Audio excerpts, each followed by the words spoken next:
Hello guys, welcome back to our YouTube channel that is pharmacy.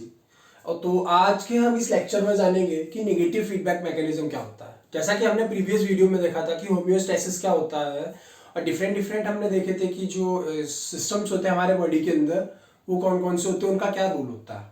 ठीक, तो negative feedback mechanism की जब हम बात करते हैं तो नेगेटिव फीडबैक मैकेनिज्म का मतलब होता है कि जब भी कोई इफेक्टर, अगर जो इफेक्टर सेल्स है या इफेक्टर ऑर्गन है, अगर वो अपोज करता है, मतलब कि अगर वो अपोज कर रहा है या उसको निगेट कर रहा है ओरिजिनल स्टिमुलस को, तो उसको बोलते हैं नेगेटिव फीडबैक मैकेनिज्म। मेरा नाम है सत्यम शर्मा और हम अभी देख रहे हैं ह्यूमन एनाटॉमी एंड फिजियोलॉजी के लेक्चर्स के बारे में। तो अब नेगेटिव फीडबैक मैकेनिज्म के बारे में मैंने आपको बता दिया कि नेगेटिव फीडबैक मैकेनिज्म क्या होता है। तो आइए एक एग्जांपल के थ्रू हम समझते हैं कि नेगेटिव फीडबैक मैकेनिज्म क्या होता है। नेगेटिव फीडबैक मैकेनिज्म के अंदर हमने एग्जांपल जो लिया है वो लिया हमने ब्लड ग्लूकोज लेवल का। इसके थ्रू हम समझेंगे क्या होता है। तो यहाँ पर दो कंडीशंस होती हैं। पहली कंडीशन ये है, ये पहली कंडीशन कंसीडर करके चलिए, और ये this one is second condition. पहली कंडीशन में क्या है कि अगर मान लीजिए ब्लड ग्लूकोज लेवल अगर जो है अगर वो राइज हो रहा है, मतलब कि शुगर पेशेंट्स के अंदर या फिर नॉर्मल पेशेंट के अंदर जो भी है, अगर नॉर्मल ह्यूमन के अंदर ब्लड के अंदर ग्लूकोज लेवल अगर बढ़ रहा है तो उस समय पे क्या होगा। तो उस टाइम पे क्या होगा कि जो पेनक्रियाज है हमारे शरीर के अंदर, वो क्या उसके अंदर डिफरेंट रीजन्स होते हैं। उन डिफरेंट रीजन्स के अंदर क्या होते हैं कि अलग अलग प्रकार की सेल्स होती है। जैसे कि मान लीजिए इसमें जो बीटा सेल्स होती है, बीटा सेल्स जो होती है वो इंसुलिन को सिक्रीट करती है, और जो ग्लूको पेनक्रियाज होता है उसकी जो अल्फा सेल्स होती है वो ग्लूकागोन को सिक्रीट करती है। तो बीटा सेल्स क्या होती है, वो इंसुलिन को सिक्रीट कर रही हैं, अल्फा सेल्स जो है वो ग्लूकागोन को सिक्रीट कर रही हैं। मतलब कि इंसुलिन और ग्लूकागोन जो है वो एंटागोनिस्टिक नेचर के होते हैं एक दूसरे के, मतलब दोनों का काम अलग अलग है। ऑर्गन एक ही है, वो है पेनक्रियाज, और वो दोनों की डिफरेंट डिफरेंट सेल्स हैं, और वो डिफरेंट डिफरेंट सेल्स जो है वो डिफरेंट डिफरेंट केमिकल्स को मतलब सिक्रीट कर रही हैं, जो कि फंक्शन परफॉर्म अलग कर रहे हैं। मतलब ये है कि ब्लड के अंदर ग्लूकोज का लेवल जब बढ़ा तो पेनक्रियाज जो होती है, पेनक्रियाज जब बीटा सेल्स को मतलब सिग्नल पहुंचाती है कि वो इंसुलिन के सिक्रीशन को इंक्रीज करे। और ये इंसुलिन के सिक्रीशन का जब इंक्रीज होता है तो इंसुलिन का जो सिक्रीशन है दैट इज इंक्रीजेस, इंसुलिन का सिक्रीशन बढ़ गया। अब जब इंसुलिन का सिक्रीशन बढ़ा तो उसकी वजह से क्या होगा कि दो तरीके से वो ब्लड के अंदर ग्लूकोज का लेवल कम करेगा।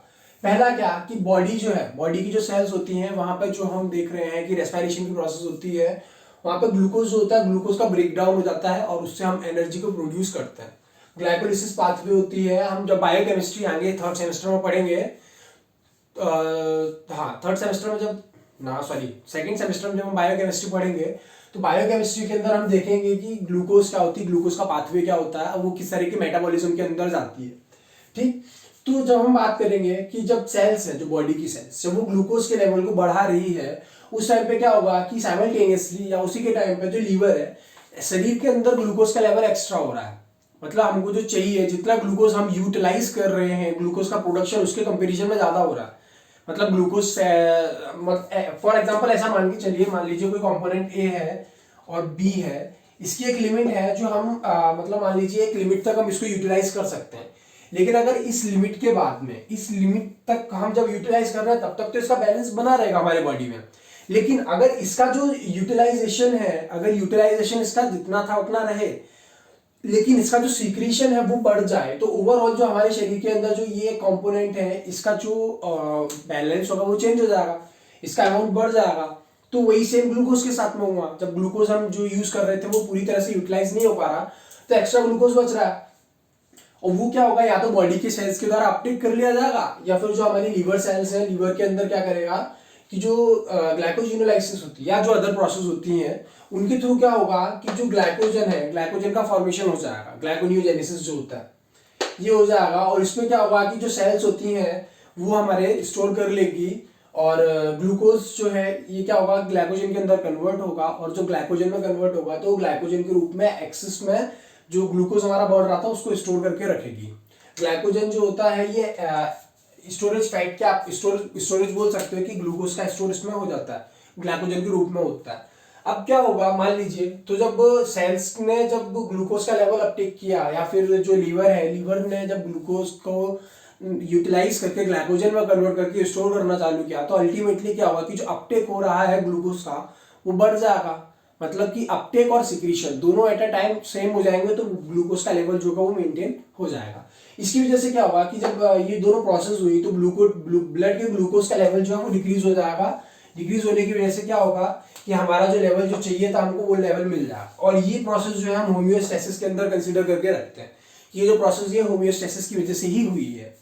और जो नॉर्मल ब्लड ग्लूकोज का लेवल होता है हमारे शरीर में वो होना चाहिए 90 मिलीग्राम पर 100 ml। ठीक, अब इसके अपोजिट कंडीशन लेके चलते हैं। मान लीजिए कि जब ब्लड ग्लूकोज का लेवल बढ़ रहा था तो हमने देख लिया या तो सेल यूटिलाइज कर रही है या लीवर यूटिलाइज कर रहा है। लेकिन अगर क्या हो कि अगर यूटिलाइजेशन की प्रोसेस जो है वो ज्यादा हो जाए और प्रोडक्शन कम हो, अगर जो प्रोडक्शन है वो बनने की जो प्रोसेस है ग्लूकोज की वो कम है पर उसका अपटेक जो है ज्यादा है, उस कंडीशन में क्या होगा कि ब्लड ग्लूकोज जो है ना उसकी डिफिशियंसी होने लगेगी ब्लड में। और उसकी वजह से क्या होगा कि ब्लड के ग्लूकोज का लेवल डाउन हो जाएगा। अब जब ब्लड के ग्लूकोज का लेवल डाउन हुआ तो उस टाइम पे क्या होगी कि जो पैंक्रियाज है, पैंक्रियाज की जो अल्फा सेल्स होती हैं वो ग्लूकागोन को सीक्रेट करेगी। और ये ग्लूकागोन क्या करेगा कि ग्लूकागोन जो होगा, ये जो हमने प्रोसेस देखी ग्लाइकोजन की कि ग्लूकोज से ग्लाइकोजन बना, इसका अपोजिट होगा। मतलब ग्लाइकोजन से ग्लूकोज बनेगा। जब ग्लूकोज की दो यूनिट आपस में मिलकर ग्लाइकोजन को बना रही थी, ठीक, तो क्या होगा कि जब ग्लाइकोजन है, ग्लाइकोजन का जब ब्रेकडाउन होगा तो वो ग्लूकोज की 2 यूनिट को फॉर्म करेगी।